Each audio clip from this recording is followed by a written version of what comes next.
On this episode of Lingkod Bayan Diaries, ating tunghayan ang kwento ng isa sa ating mga honor awardees.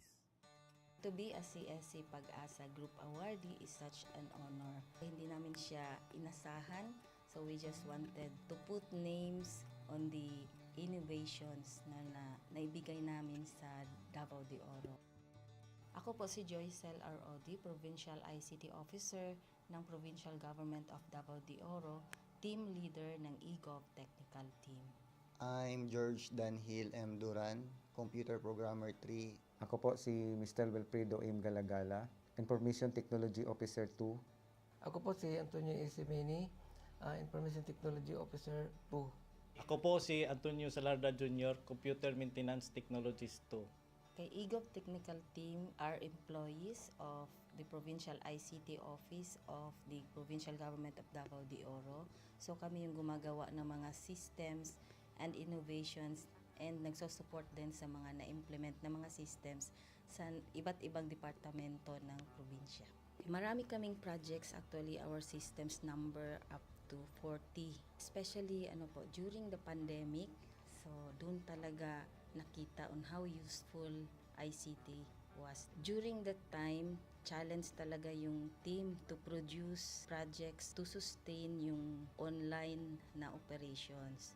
So on our part, we tried exploring open source technology. Tapos marami kaming ina-explore na networks. So first yung system is yung CallDedoc. It's a teleconsulting system na na-implement during the COVID when the OPD services, yung outpatient department services were stopped. Nag-resort to teleconsulting. Another project mentioned is yung COVID testing information system. So just like any typical molecular laboratory na systems, ito ay data bank ng mga specimens na tinitest, tapos nagbibigay yung system ng result ng mga test. During pandemic, nagamit talaga siya kasi kailangan validated yung result, so QR coded yung aming test result.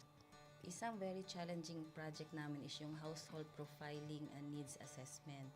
So, kailangan merong list ng mga possible recipients ng bigas, and then wala kaming updated list nun. So, kailangan in 1 month's time makaproduce kami ng system kasi magro-roll out ng survey sa buong probinsya.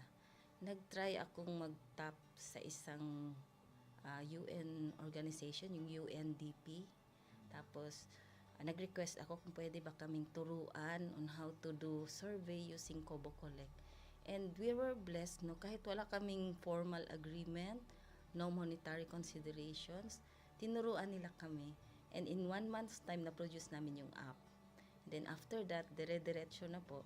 Hindi rin namin ma-imagine na in 6 months' time, nakandak yung survey using employees only of the provincial government.